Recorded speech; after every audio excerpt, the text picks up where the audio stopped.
So my short answer is there isn't a best supplement for acne because it's so individualized to the person. Yeah. I Yeah. got on my rant there, didn't I? But I'm so happy they asked that question because I think it's so important. Welcome to the Clear Skin Chronicles, the podcast that takes you on a journey to uncover the secrets of achieving glowing, acne-free skin. We believe that knowledge is power, and by understanding the root causes of acne, we can create a solid foundation for long-lasting clear skin. I'm Katie Stewart, registered holistic nutritionist and founder of the Clear Skin Solution, where we help women just like you get to the root cause of their acne. And I'm Chris Brown, registered holistic nutritionist and program director inside the Clear Skin Solution. Through functional testing, we pinpoint where the body system imbalances lie, so we can dive deep into the acne clearing journey. We work virtually with clients to clear up their skin from the inside out and have helped thousands of women worldwide regain their confidence.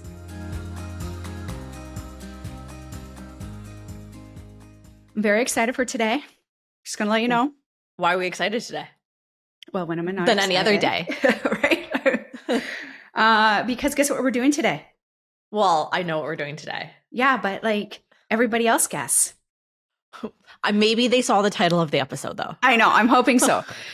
Why I love these Ask the Nutritionist is because what we'll do is go out and we'll pull, the listeners, viewers, Instagram, wherever we're going to go with this. And Katie likes to keep us guessing. So it could be an airplane billboard next season. So I don't know, hang tight.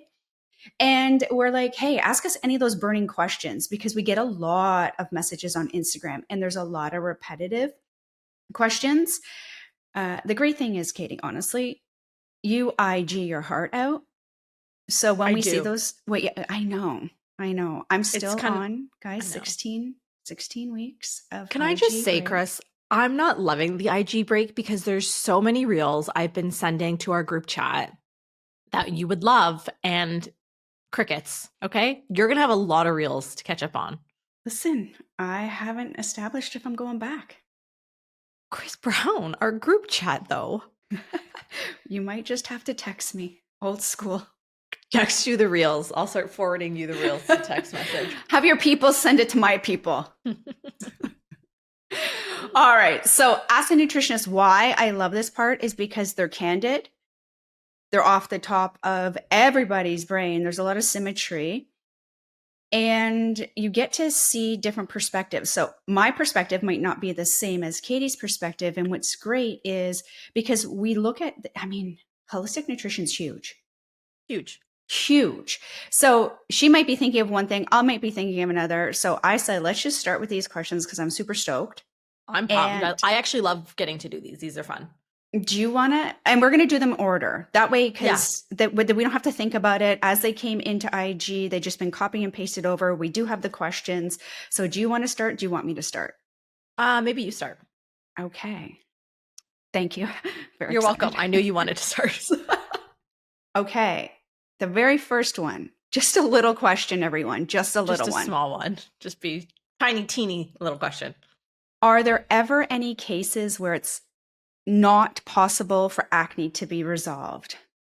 My gut answer is no. It's always possible. Immediate short answer. No, it's always possible. I love two words, hard no. Like it is fully possible. That's a real hard no.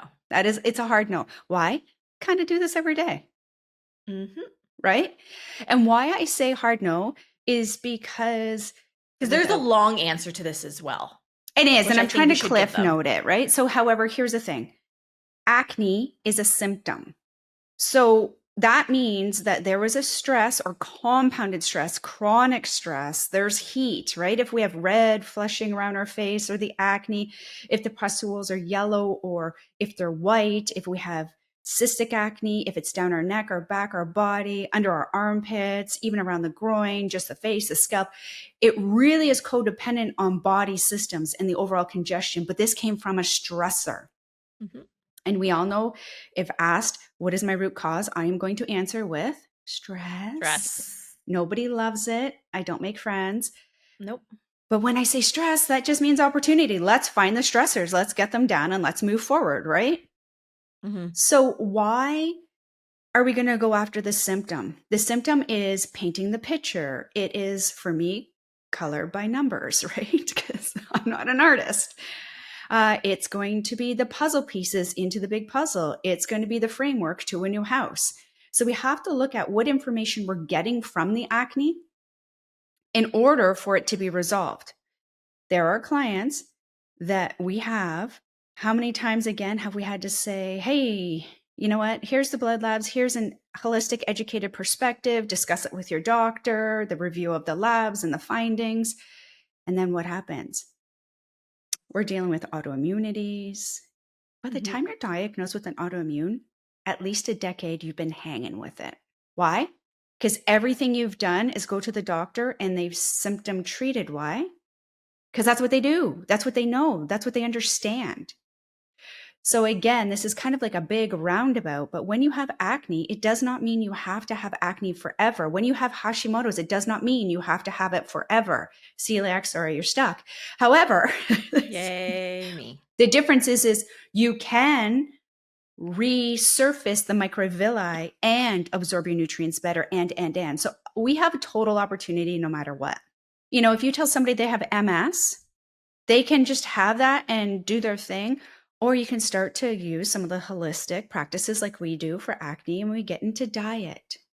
We get into lifestyle practices. We get into motion and movement and rest and stress management.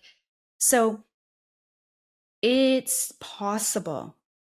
In fact, I like this saying. It says, even the word impossible says I'm possible. Mm-hmm.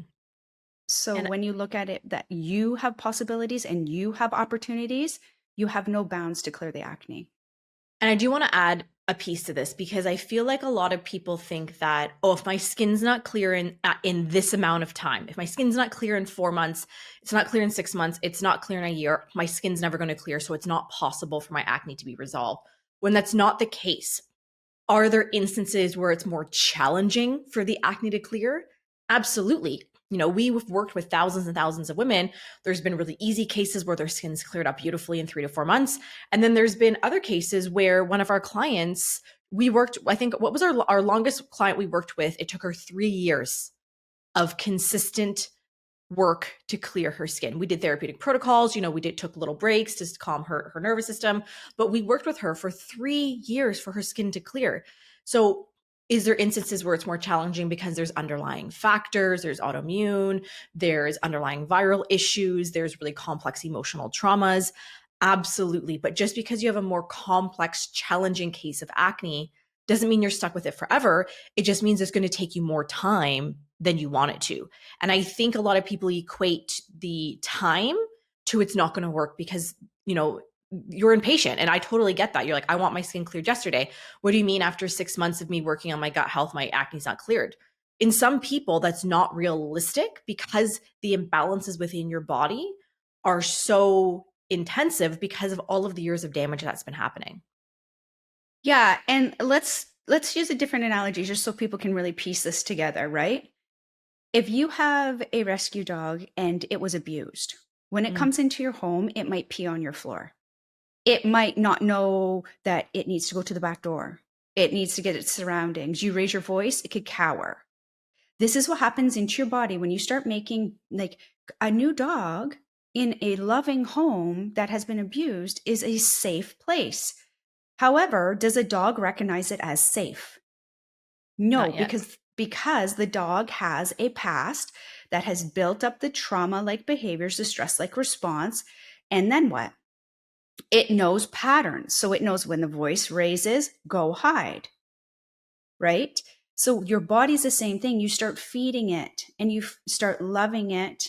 And I mean, we never don't want to love our body. We just don't know how to love our body. You're not taught, right? And you start hydrating it and you start doing all these wonderful things. The body goes, oh, this is fantastic. Oh my right? goodness, thank you. Just like the dog, all of a sudden it's going to start coming up to you. It may never sit with you, but now it's sitting on the couch with you. May not touch you, but it's on the couch with you, right? These are those small, monumental things to know that the body is liking it.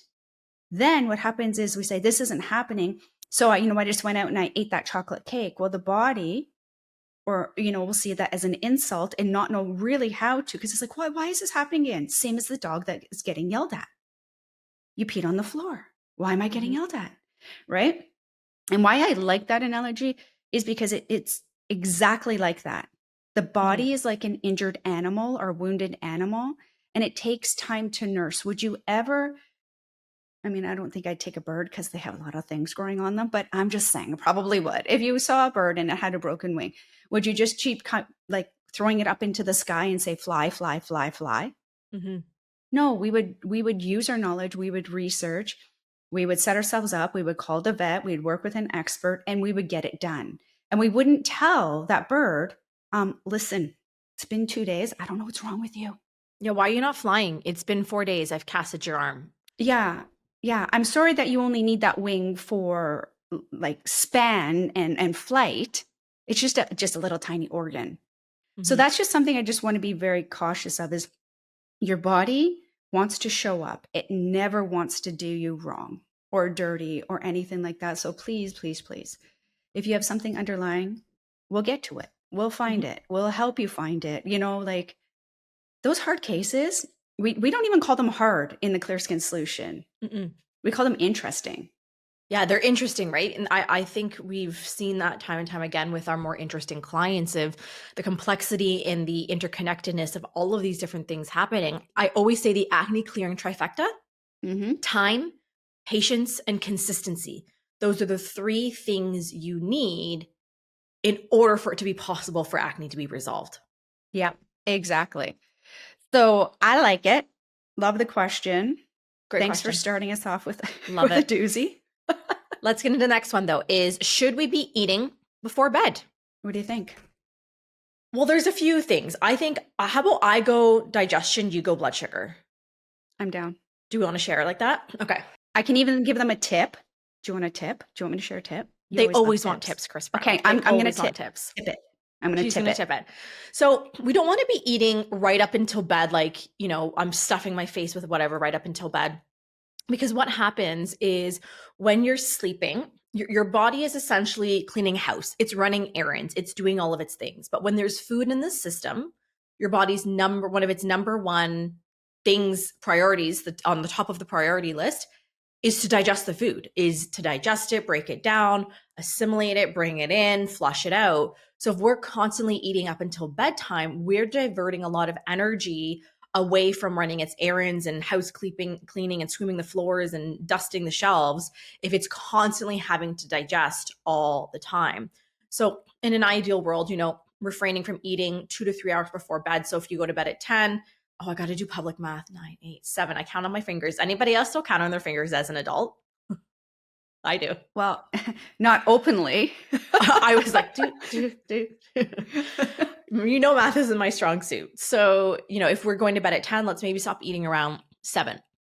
And, you know, of course, there's going to be instances where you're going to be eating late. Like if you're going to a holiday party or, you know, maybe it's Friday night and you want to have like a little charcuterie snack plate while you're watching a movie. There's instances. You don't need to be perfect all of the time. It's that balance. But the majority of the time, we want to be, you know, refraining from eating right up until bed. Yeah, I agree. Especially, please, red meats. They take like forever. That's the one we want to eat earlier during the day. So let's talk a little bit about blood sugar, my personal fave. Love it. I've been letting everybody know a little piece of Chris's world here is not only have I not been social meeting, I have been working on my blood sugar stability and balancing out the way I eat because very often it's easy for me to plow through things. Agreed. Both hands up. Same with me. So yeah. Easy. We are the pot calling the kettle black over here, being like, don't you skip those meals. And we're like, oh my gosh, I forgot to eat my lunch today. I was working too hard. A lot of our meetings are hang tight. I got to grab something from the fridge, or I physically literally am going to A, hurt somebody, B, not get through this meeting, or cannot be responsible for what comes out of my mouth. I think those are our 3 common responses. 100%. Like yesterday I log on, Chris is like plowing a clementine into her mouth. And I'm like, hold on, I just got to warm up some lunch. And I have my laptop beside the stove while we're like doing our meeting. That's kind of the perks of being a nutritionist and having a meeting. Cause we're like, yeah, no, you got to eat. Yeah, we're big on that. So let's go. Okay. You know what? I like the 12 and 12 means you eat for 12 hours, you rest your digestion for 12 hours. You know, some people call that time fasting, intermittent fasting. Yeah. Like I call it logic. I don't think we always have to be full intermittent fasting or full water fast in these things. However, we do in society where stress is like the pinnacle of everyone's day, have to understand that the body does love a little bit of rest. Mm-hmm. So in my case is because I am Uber, by the way, I have a 5-star rating because I will not let the kids out of the van unless they give me a 5-star rating. You're Uber driving? I feel like one, but I'm like, am I rating? There should be an app. Like a parent app, like the parent Uber driver app, right? And the friends and the kids can rate. I'm just telling you, but I'm like, am I starred today? And they're like 5. And I'm like, you may exit. I have been in a car with Chris Brown multiple times, and you do get us there on time. Listen. Race car driver in your last life. No, I need to be one in this life. Nobody reached out to say, yeah, they let me drive the race car. I'm very upset. Okay. So blood sugar and stability. When we stop eating, say at 5, some days I stop eating at 3 because that's just my schedule, right? I'm working in the night, I'm teaching, whatever.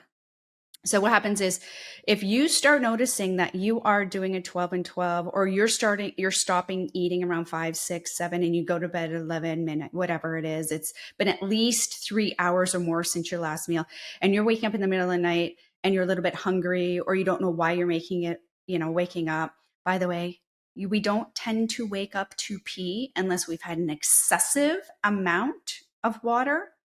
The body can just hold. And everyone's saying, but I have a tiny bladder. Okay, don't worry, I got you covered. We will work on your bladder. So what can happen is that blood sugar instability can be waking you up because cortisol, it's coming out when it's not supposed to because melatonin is supposed to be there. So if this is the case and we've balanced our protein, fat, and fiber, and we know we're doing really great and we're giving digestive support because we're not eating excessive amounts before bed, like Katie, you were saying, then what we can do is we can have a wee tiny little snack. I still would prefer it not 2 hours before, you know what I mean? So that's like, if you naturally go to bed at 10, then you're going to put a hard cutoff at 8. And that's just a nice little boundary. And you look and you're like, dang it, 8:07, I missed my window. Instead of saying, which we hear a lot, well, it was only 7 minutes, because that's justification, right? And the other thing is if you take a spoonful of chia seeds, put it in about 3 ounces of water, mix it, gets very gelatinous. By the way, keep mixing it. You add a little squirt of lemon and you chew that mixture. I understand where you're going with this. It's a good tip. And I feel like it's going to be gross. No, do you not? I like it. You also like the taste of Golden Seal. You like the things you like over there. Listen, you got to get stuff done. If I'm sitting here pining over the taste of a supplement, I use it as a challenge. I'm like, no, you know what, Golden Seal? Not the best taste. However, I also don't use alcohol. I use glycerol backbone. So that's a part of a sugar molecule. I let it sit in my mouth. And I as it's sitting in my mouth, I'm like, hello, amylase, do your work, girl. Right? So I have conversation with my body system. I know you do. So maybe that's a good thing. So you're going to take your teaspoon of chia seeds. You're going to put it in 3 ounces of water. You're going to mix. Let it sit about 10 minutes. You can add a little bit of lemon for some flavor. There's other benefits, but you don't need to get all geeky in today. And I want you to chew it down. Away we go. Really get good at chewing it. And let me know how your sleep goes. And then you'll know if it's a blood sugar imbalance. And if it is, then one, look at to see if you're balancing your protein, fats, and fibers during the day, or if you're leaving your foods way too long, that it's disturbing your sleep. There's your tip. Love it. Great tip. Okay, next question. This is again a bigger question, but we're gonna condense it because we still we're 20 minutes in and we've only done 2 out of our 15 questions. Those are big ones. I know. We started with a lot of big questions, so don't worry. As we go through, they'll get where are you people coming from? I'm loving it. I know. I love it. So let's do Chris. Okay. How do you get rid of a Candida overgrowth? You stop feeding it at the end. Okay. But now you want details. So how do I do this? Okay. Ready? So here's quickly. There's certain have a whole podcast and an entire blog on it. And there's certain foods that are going to perpetuate candidiasis. However, guess what? The bottom line is loves sugar. And not just sugar from candy, sugar from even fruits and carbohydrates. And not everybody agrees with Katie and I on that, but when Katie and I agree, It's got to be pretty ironclad because that doesn't happen all the time, right? There's some of us are like, what if, or did you consider this, or blah, blah, blah. So when we're like right on point, then we know we've got something good. So candidiasis, you got to stop feeding it. So all sugars for a short period of time, you need to know how to reintroduce them. Also, candidiasis can go undetected because everyone thinks raging yeast infections. Blood sugar instability, candidiasis, and not being able to use your iron, and So it just knows. It's a species that just knows how to thrive. UTI, by the way, yeast. I was going to say they should know that Candida is a yeast that naturally lives on and in the body. It's part of our little ecosystem. The issue, however, arises when it overgrows. Too much. And listen to the podcast or go and read the blog because it goes in more in depth of like how a Candida overgrowth happens, symptoms to be watching out for. But acne itself, right, Chris, is a symptom of a Candida overgrowth. Yeah. And we can have a bit of candidiasis on the face in some cases of acne, right? I don't want everyone running out and grabbing an antibiotic because they heard Chris say that. It doesn't mean that, right? It could be a pathogen, bacteria, or virus, or there's different things. Or it could just simply be that you have gut dysbiosis. So candidiasis will not go away on its own. It just won't. And it's a tricky one. It is a trick. I'm on one right now. You're drinking Candida protocol right now? Self-prescribed. Well, we do this for a living. And yeah, I am. I should say, like, when you're looking at a Candida overgrowth it's, when you go and Google, it's like, oh, avoid these foods and take these like 1 or 2 supplements, when it's so much more complex than that. Because we have so many clients that come in, Chris, they're like, oh, I've done a Candida protocol before. Why do I need to do another one? We're like, well, we can see from your functional labs, you didn't get rid of it successfully. And so many people fail at getting rid of their Candida overgrowth because they aren't as therapeutic as they need to be. Like when you come into the Clear Skin Solution and rerun Candida protocols heavily, it's a combination of a phasing in of like phasing out of foods, phasing in, like there's a strategy to it. And then depending on the individual, like there's a number of different supplements of antifungals and antimicrobials and biofilm disruptors. Like it's a very, very intensive protocol to run that just like Googling it isn't going to do you any justice.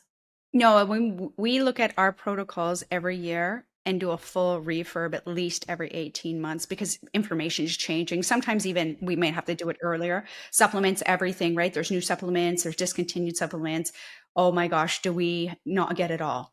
Oh my goodness. So at the end of the day is I often see people come in and they're like, I did 4 weeks and I did a Candida eradication. And I said, you didn't. And now we got to restart that. I'm so sorry. Yeah. We need 12 weeks, by the way. Yeah, I like to do 12 weeks. Why? Everything in the goal of life is to get you aware of your triggers. So we apply that logic. We work through food fears because that could be triggered. People come in with food fears because they've done protocols and I don't love it. That's never our premise. And not only that, but when we look at the whole scope of it is how is your body responding to everything? If you're getting these great gains, it's not so much scared of the food. It's scared that you don't want your face to break out again. That's the big one. When we're dealing with a gut dysbiosis, whether it's Candida, it's a SIBO, like whatever it is, these are the types of issues we never recommend you do on your own. Like you have to work with a qualified practitioner because they have to be very therapeutic. And if your skin is going to flare on a protocol, it's going to be on a Candida protocol or a gut dysbiosis protocol. And what's going to happen is you're going to panic. You're like, oh my God, I'm doing something wrong. My skin's flaring. I need to stop. And then you stop and then you go back to the beginning. So you have no guidance and no, laser focus to be like, no, this is called a Herx reaction. Go back and listen to a Herx reaction episode.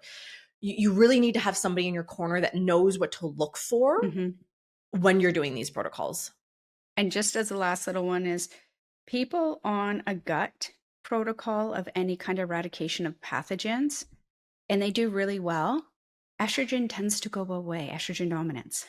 Mm-hmm. If somebody's on a gut protocol and they break out even more, we can't discount PCOS. We can't discount androgen overdrive. We can't. So, we never go to sex hormones first. Why? Because they're going to surface, which is cool.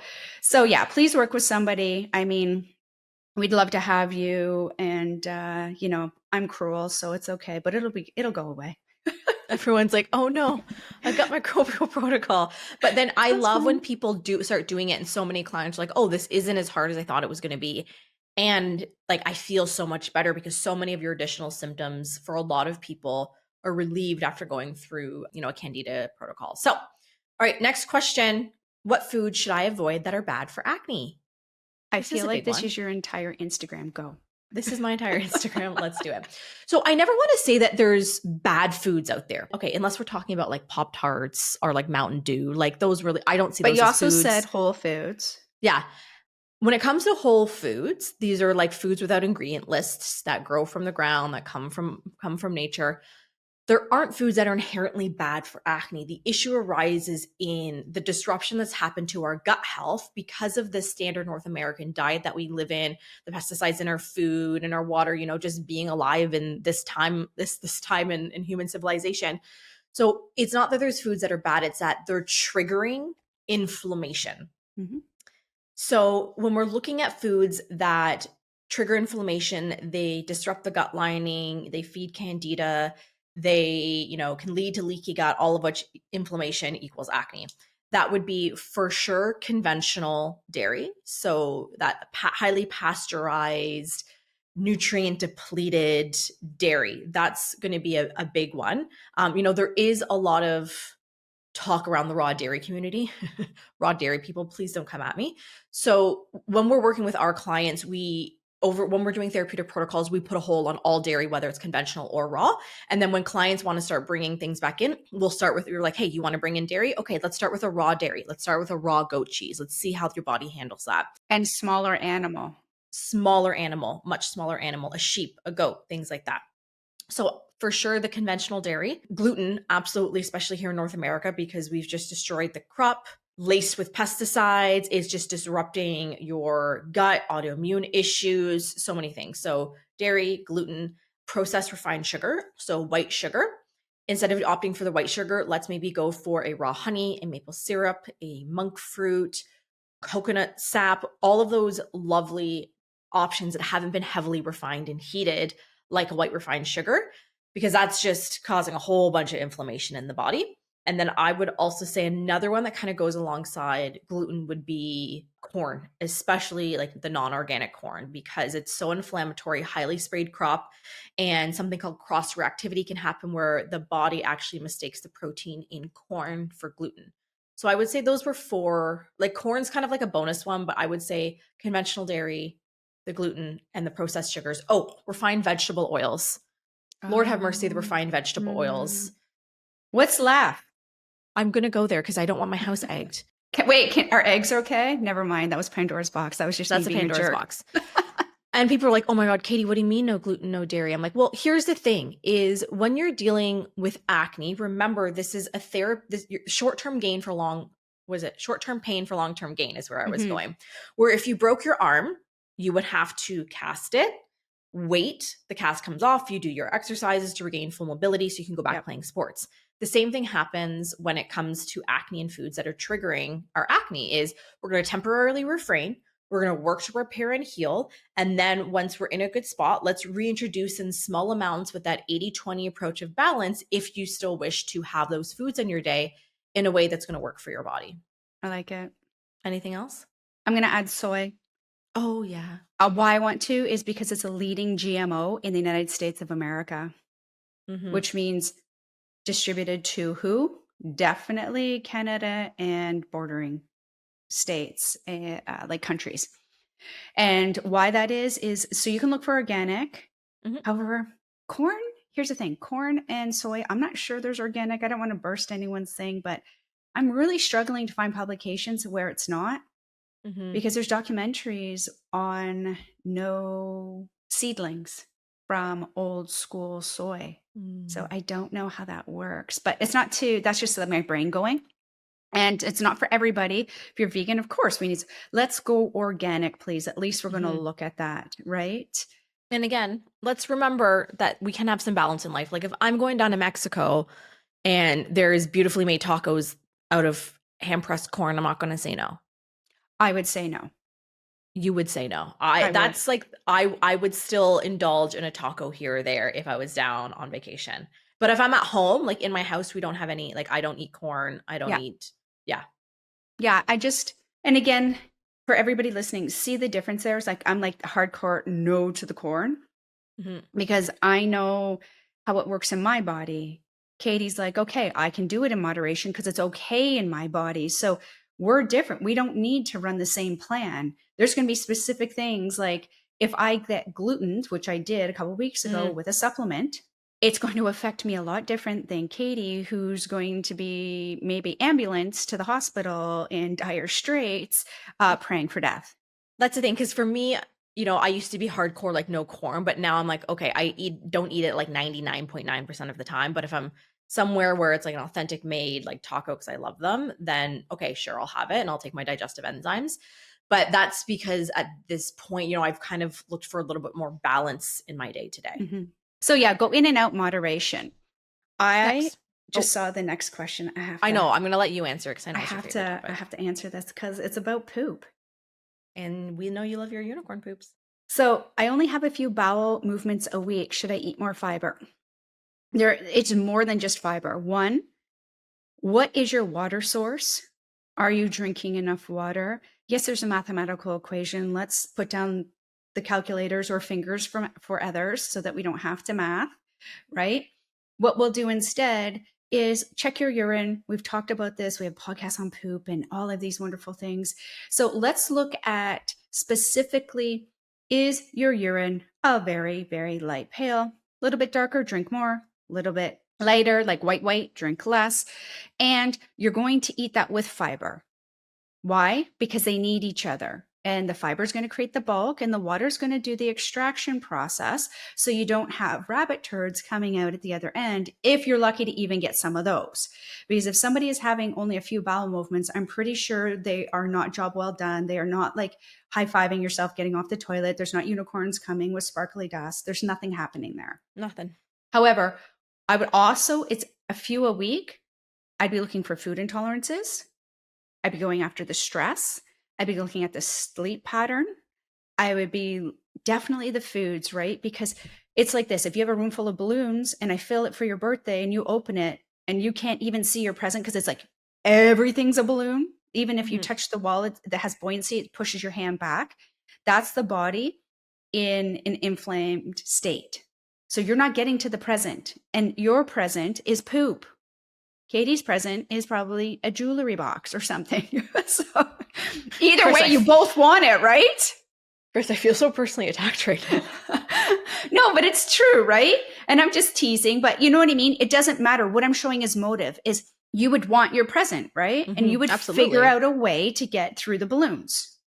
Yeah, I'd be popping all my kids' balloons to get there. Yeah, you'd be like, okay, listen, move over, right? Sorry, Frankie Jackson. Mommy's popping the balloons, dude.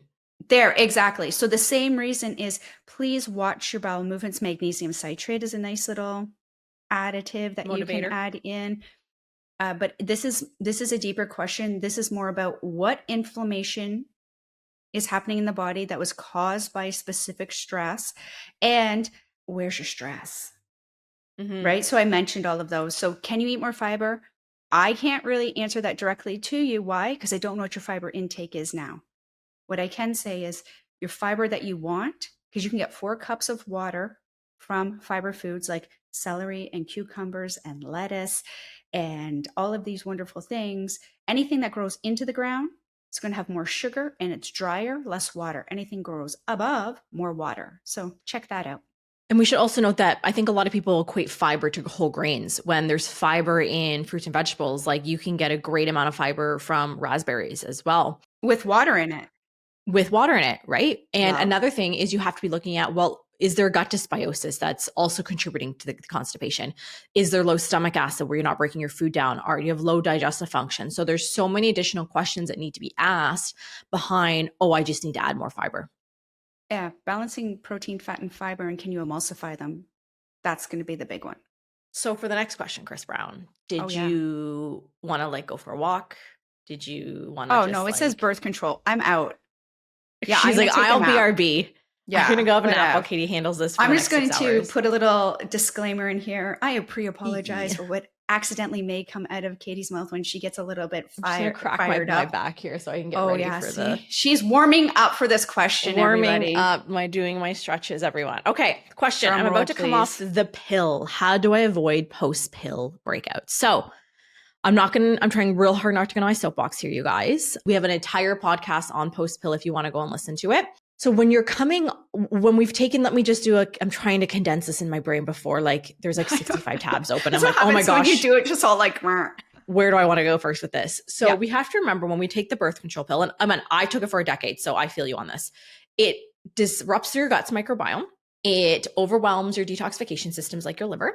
It depletes your body of key nutrients. And not only does it worsen existing hormonal imbalances, but it can create new ones. So maybe we're dealing with an estrogen dominance. Maybe we have an androgen rebound. So many different things can be happening.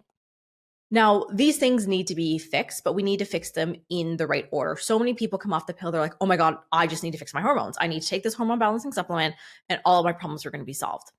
That's not the case, because remember what I just said is it actually disrupts your gut microbiome.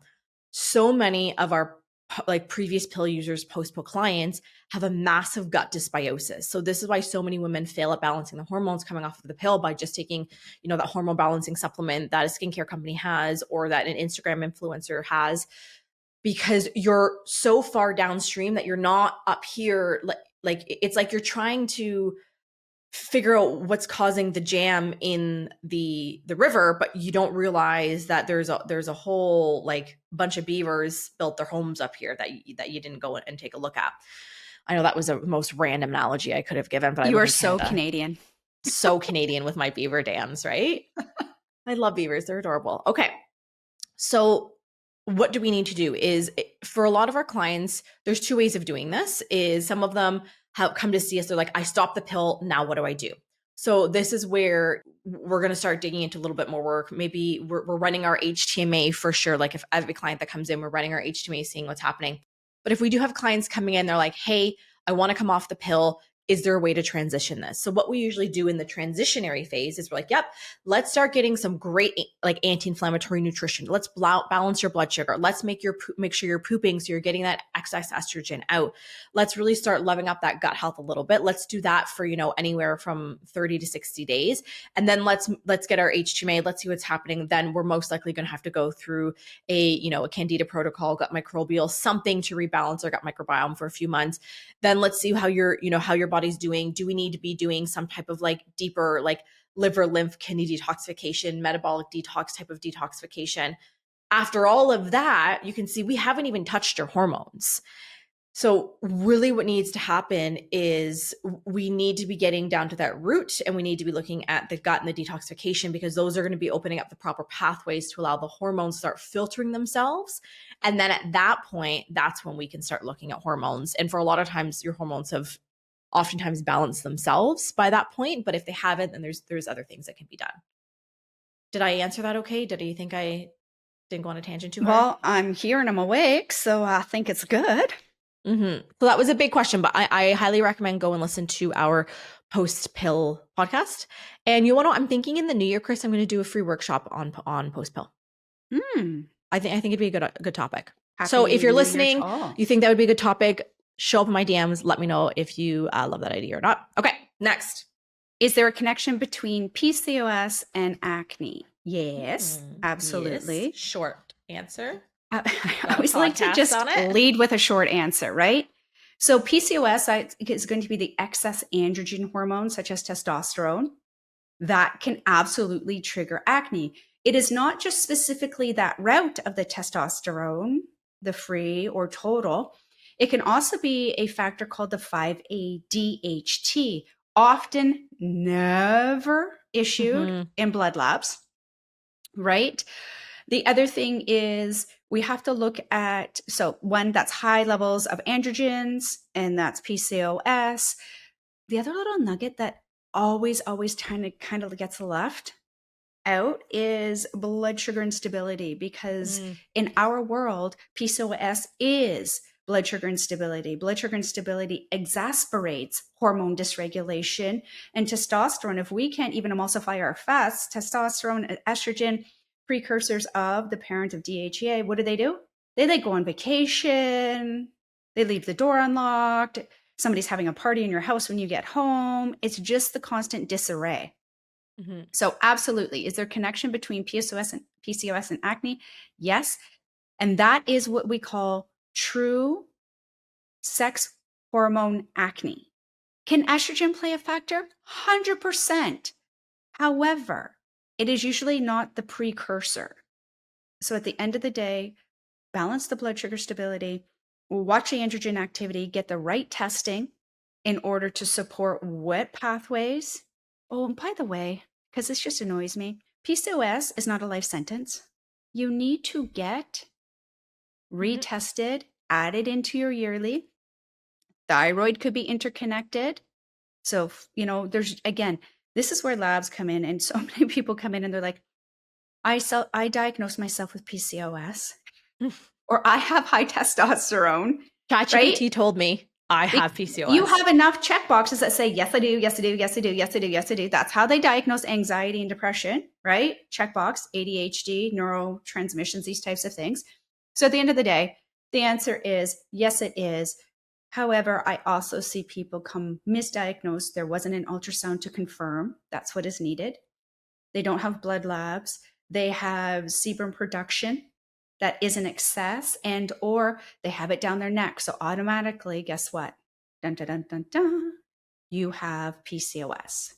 So just go with caution, do your homework, and balance your blood sugar. Eat anti-inflammatory, make sure you're pooping. That helps regulate hormones too. Next question is, 1 week before my period, I sometimes get really swollen between my eyebrows. What does this mean? Love this question. So, oh my gosh. Okay, I have to share this. You want to share this one? I wasn't reading. Oh, you want to share? I was listening to you, and I thought you were going to say, I get very swollen in my vagina. I don't know what I was going. Her brain went to the gutter now, didn't it? Well, very swollen is usually what I get when somebody says swollen breasts or swollen vagina as symptoms, right? So do you see how? I see where you went, though, because I love when clients are like, this may be TMI. I'm like, listen, we've been doing this for a while. There is literally no too much TMI. I know. And I just have to share that with people. You should even hear like the meetings that like me, Chris, Paige, and Caitlin have sometimes where it's like we share all of our each other's TMI. Never too much TMI. So if you ever ask me a question, never start with that, because don't worry, I've heard it all. Pretty much at this point. So, okay, let's take this question from not only like a functional nutrition, holistic perspective, but also let's weave in a little traditional Chinese medicine, because we love a little TCM in there. Now, the area between your brows in traditional Chinese medicine is actually closely related to your liver. So the week leading up to your period, your liver is actually processing fluctuating hormones like your estrogen, your progesterone. And, when we're dealing with this fluctuation, there's going to be a little bit of extra stress on our body's detoxification demands, right? We have to remember our liver helps to filter our hormones. So if your liver is a little sluggish, which we see all the time for our acne sufferers, this can be, from the poor diet, the stress, toxin exposure, so many different things. Maybe we're going to start seeing a little puffiness and swelling showing up here, right? Because, known as the glabella, this can actually also be linked to lymphatic flow. So, I love a little talk about lymphatics. So poor lymphatic drainage can actually contribute to fluid retention here. So if we have a little bit of, lymphatic stagnation, maybe it's also going to be increasing the puffiness here alongside of our liver as well. So when we're looking at it, some things that we can start to consider doing is, do we want to be, adding some, liver loving things the week leading up to our period? Maybe some lemon water, maybe some, I really love the traditional medicinals everyday detox, adding more liver loving foods like cruciferous vegetables, or even help doing a little bit of gua sha. So you be doing a little bit of gua sha to be supporting lymphatic drainage. And I do have a reel on lymphatic drainage as well that we will put there. And so really just watch like the inflammatory foods and just staying hydrated, things like that. We forgot about what we can be looking at in the HTMA for the puffiness in between the brows. Yeah, go. I almost forgot. You guys, we love an HTMA. And if you're not from, if you're new to the world, that's a hair trace mineral analysis. It's a functional lab that we run for literally every single client that we work with in the Clear Skin solution as well.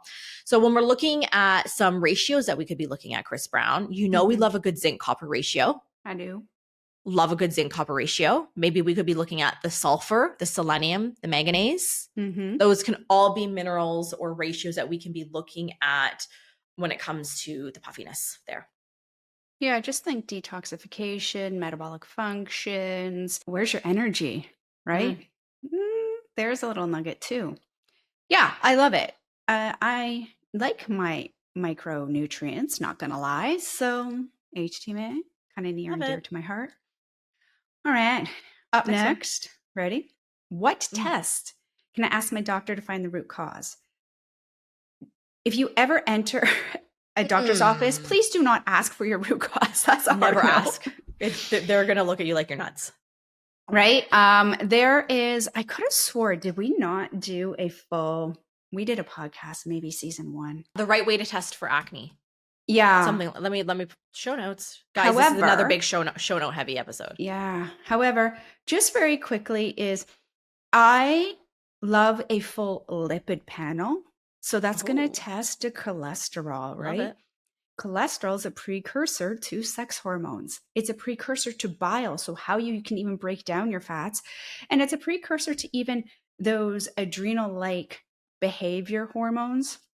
Vitamin D, well, I'm vitamin D deficient, high, right? We definitely have to look at things like full lipid panel, especially if you think it is PCOS or your androgen dominance.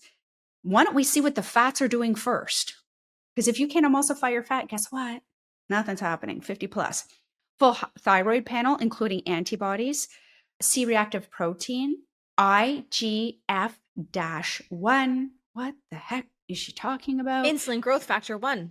Yeah, so we want to see what your insulin, the receptors, how it's doing, all of these things. I told you about the 5-ADHT with testosterone, free and total, DHEAS, FSHLH. Spit it out. You got it. I just don't discount things like, because especially acne people, 7 out of 10 every time, I'm tired, I'm fatigued, right? Ferritin's a good one, but why are we using it, right? However, long story short is you're not going to get some of these blood labs because simply they're not going to connect it to acne. So you go in asking for the world and you're happy with what you get when you come out. I mean, they're not going to go test you for the HOMA-IR. That's basically what the pancreas is doing to release the insulin, unless they think you're diabetic or unless your A1C is elevated. Everything works together. The body is not isolated. So when we have somebody come in after the nutritional HTMA consult, we sit down and that summary will definitely be tailored in order to say, please take these to your doctor and see what you can get, because we don't like to leave anything on the table. So root cause, there's going to be stress factors. Blood labs are probably not going to find your root cause. This is why everything comes back normal.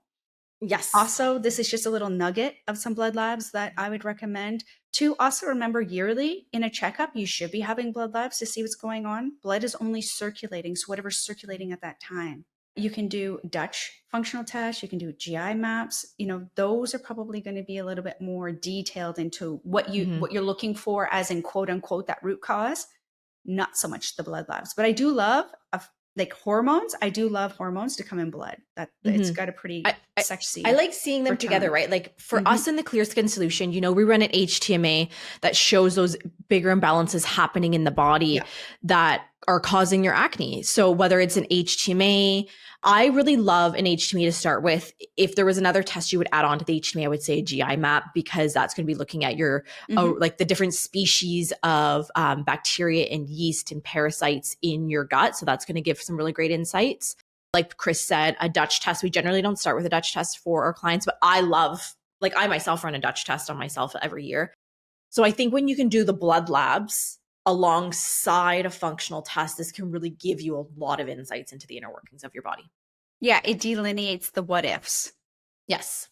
And also when you're looking at your blood labs, just a small little caveat, you have to remember that also a lot of them come back normal, because the blood labs, the ratios that they're looked at, you know, the the range, the range, not ratio, the range that they're looked at is actually average of a very unhealthy population. So when you come in and the doctor's like, yeah, you're within the range, you're like, the range is too wide. And what happens is in a functional perspective, it needs to be much narrower. And even when it's much narrower, if you're on the low end of the range or the high end of the range, these are things that need to be taken into consideration as well. And then you'll be told it's normal. However, we go, oh, here's an opportunity. Look at right. this. And that's why we like the micronutrients, those minerals, so that we can start using foods and concepts in order to support the body system. Why? Because micronutrients, please don't underestimate anything called a vitamin and a mineral. Right. All right. We got about 5 questions and I'm going to push it to 15 minutes to answer them. So next one is, why does acne worsen before my period? Well, there's a number of reasons that it could be happening. You have to, I highly encourage everybody, if you've never seen a chart of what your hormones look like in your menstrual cycle, go to Google and type in like menstrual cycle hormone chart. So that way you can get an idea of what your hormones are supposed to look like, right? This is what they should be looking like. So when we're looking at hormones in the week leading up to your period, because I have my little chart open. So at about day 21 is when your progesterone and your estrogen have a good peak. Your testosterone, while it peaked at ovulation, is actually going to start trending upwards as well. So that's what's happening in your body. So the dynamic between your estrogen, progesterone can actually be, triggering for those breakouts to happen. Maybe a little more testosterone dominance is happening. So this is where your oil glands are getting triggered to produce more sebum. So this means more clogged pores, and clogged pores are really the perfect little, setup for breakouts. So remember that if we're dealing with these imbalances where, let's say we're having like a higher progesterone, or progesterone imbalance, I should say in general, is this could be where your skin's swelling, it's trapping oil and bacteria, and then combining with the surge from your estrogen, this can all be creating that ideal environment for that pre-period acne to be popping up. But we also see a lot of times where maybe we have an estrogen dominance, right? Where we have too much estrogen in the body or too much estrogen in relation to progesterone. And this is going to be increasing inflammation, which is making your acne angrier. It's going to be stimulating oil production, again, clogging pores, and it can interfere with the progesterone's calming effects on the skin as well. But if our progesterone is just too low overall, this is where progesterone has its anti-inflammatory effects. So if it doesn't have that anti-inflammatory effect, this is where your skin's going to be more prone to swelling, redness, and breakouts. On to the next question. Okay, can I do this in one answer? It's a one answer. That's all you need to know. This is how my brain works, right? Can probiotics clear my skin? Not alone. Nope, not alone. It can aid, it can enhance, it can help reculture the microbiome. It will not clear your skin. And people are like, well, when I started probiotic, my skin was great. And then it kind of went, yes, because just like anything else that gets invaded, it adapts, right?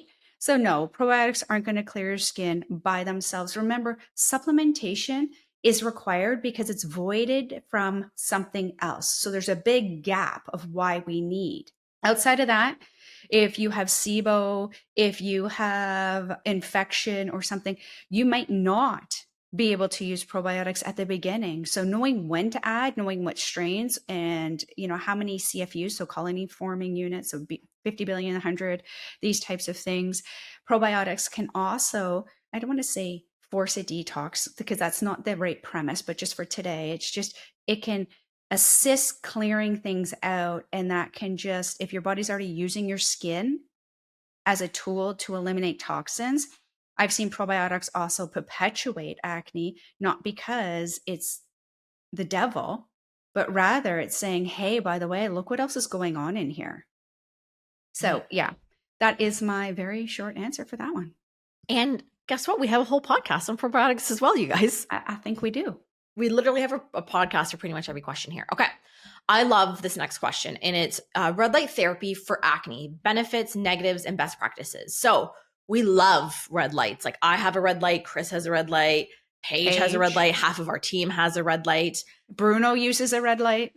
Yeah, my kids use the red light. Yeah. Like we love a red light. And we should say that this is one of the medical grade red lights where it's the near infrared and infrared light. So I really love Orion. I'm going to pop that in show notes because we have a discount code. I believe it's 10% off. And this episode is going to be airing just before Boxing Day. So I would watch out. They always do a really good Boxing Day. Sidebar, if you're like, what Orion light should I get? The size of it doesn't matter. They all will give you the same benefits. It's literally is just going to be treating a larger surface area of your body. So when we are looking at red light, I'm always referring to near infrared and infrared because these are more of the medical grade options. So what I love is there's really big anti-inflammatory effects because it penetrates deeper into the skin than the visible red light. So these wavelengths actually reduce inflammation by calming that overactive immune response in acne-prone skin. So it's going to be really great for helping to diminish redness and swelling. It can also be really great for improved skin healing. So the light can actually enhance, we love this one, mitochondria activity. So it's going to be boosting our ATP, which is our cellular energy production. So all of this fancy term is just saying that it's actually just accelerating your skin repair. So it's going to be aiding in healing active acne, but also in reducing the post-inflammatory hyperpigmentation. Mm-hmm. So that's what I really love about it. It can also be really great for helping to regulate oil production. And remember, this isn't going to clear your hormonal acne. I just want to preface this. Don't go out buying a red light thinking, oh my God, this is the solution. This is a tool in the toolbox, everybody. It's also going to be enhancing blood flow. So this is going to be improving circulation, which is increasing the nutrient delivery and waste removal from your skin. But also, if you're a millennial and older, me being the millennial here, Chris, are you at the top end of the millennial or are you in the Gen X? You don't want to share, do you? What's wrong with you? She's mad at me today, everybody. No gold stars for you today. My gold stars have been taken away after that comment. Who says that? Oh my God. Well, because I'm thinking like for women and men, like in our age range, it's, the other thing we're also looking at is anti-aging, right? I really love the red light because it's great for boosting collagen production. So that's going to be helping to even repair skin damage, but it's also going to be minimizing the fine lines. So if you're a millennial or older, you got the fine lines and acne, this is really great. And, it's going to be improving the texture and minimizing the inflammation in the skin as well. So what I also love about using the medical grades instead of I don't want to discount the face ones because those are really cool. But I personally like using the medical grade red lights that look the more boxy because I can use them on other areas of my body. You can use them on your chest. I have chronic pain, so I'll use them on my back. My kids love using them as well. So that's why I have the bigger ones as well. And then we're talking about best practices. Maybe start out 3 times a week. If you want to use it daily, you absolutely can. Remember, this is about consistency because if you buy a red light and use it once and then forget about it, it's obviously not going to work. But generally anywhere from 10 to 20 minutes, you don't need to be doing it longer. And you want to remember keeping it within about 1 foot of whatever body that you are protecting it with. But you also want to be making sure that if you're using it on your face, you don't want to be doing it with any makeup on. So making sure that your face is clean. You can any wash vitamin A's. Yes, and any vitamin A's. So if you do your skincare routine minus your retinols and vitamin A's, you can go and you can, sit there and do your skincare routine. And yeah, that's my gist on that. I wouldn't say there's really any cons to it myself. No. And, we just bought a sauna. Oh, you didn't tell me you got a sauna? Didn't I? No. Yeah, we bought a sauna. When I come to your house in a few weeks, I'm going to use it. And why? Because for some reason, some influencer, Steve got hooked. I mean, nothing that his wife knows. No, his wife knows nothing. Right? However, when you go from a red light into a full sauna, you got to know that's elevating it, right? Well, I have a sauna blanket. Yeah, I looked at those. I don't really want to share my epithelials and my I know you're all about that. Somebody else's stuff. When we renovate our basement, I want to put one of the saunas in. We didn't even wait. Our basement is boned. It's cement. It's ugly. It's the studs. And we're just that's the nicest thing down there is the sauna. I don't go down in my basement. There's too many toys. Oh, I don't go in my down basement because I'm scared I'll sticks to something because I'm pretty sure those kids have suckers. And gummy bears everywhere. Yeah. All right. Next 2 questions. You do the next one. I have a thyroid. Can this cause? Yeah. Hypothyroid. Can it cause acne? I'm going to say yes as a general answer. Here's why.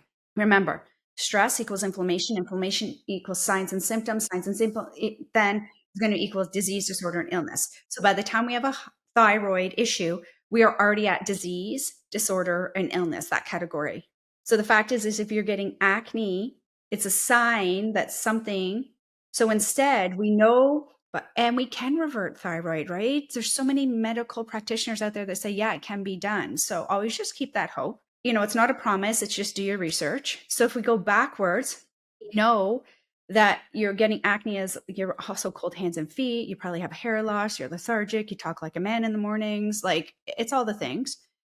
Now let's go to the opportunity. The opportunity is to look for the inflammation and the body parts of what's not great, isolate the signs and symptoms, connect them to body systems, and then find the stress. And I know that, yeah, okay, Chris, I'll just go do that. But that's my world, right? That's what we do every single day. So I just wanted to show you how my brain works when people come in, no matter what they come in with. It's just not about acne, everyone. Thyroid. So that's my best case. Oh, I'm not doing that last one. I know. I knew that's why I'm going to do this one, because I knew you wouldn't want to do this one. Question: best supplements for acne? Hold on, I'm still breathing. Let me take a deep breath. And I'm not taking a deep breath because of like the person asking the question. It's just she's taking deep breath because I get revved up on this.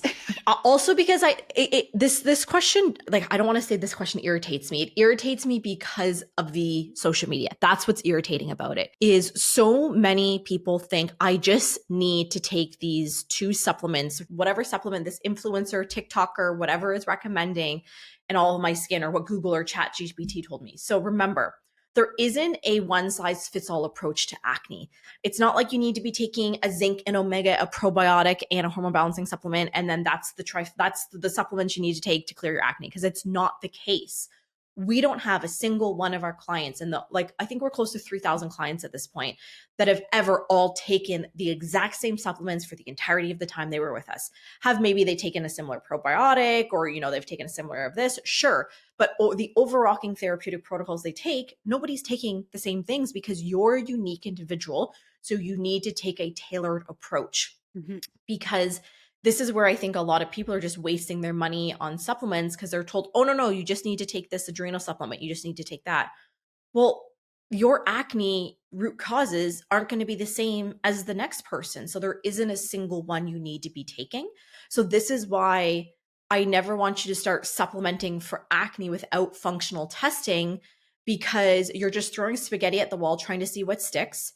And if you're not properly educated in supplements, which I wouldn't expect, anyone to be that doesn't do this for a living, is you don't know what to be looking for when it comes to the right supplementation for your body and your root causes. So this is where you have to do the functional testing, whether it's an HTMA, it's a GI map, whatever it is, to see what those imbalances are. Because if you don't, you're going to be not only wasting your money, but you could be making your issues worse. It's kind of like, going and taking medication with being like, oh, I have this symptom, so I'm just going to go and pull this off the shelf. You have to know what's happening, because let's say your issue is you have a Candida overgrowth that we talked about, but you're buying a liver detoxification supplement. It's not going to go after what the issue is.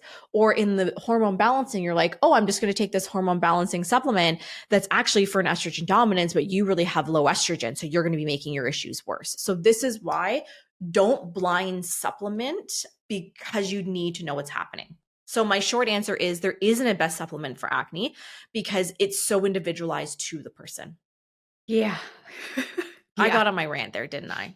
But I'm so happy they asked that question, because I think I love the so question. important. And why we get here's why it triggers me, is because that is a very Western-like question. I have a wart on my chin and I don't like it. Well, let me send you to a dermatologist and we'll extract it, and then you won't have the wart. Done. Right?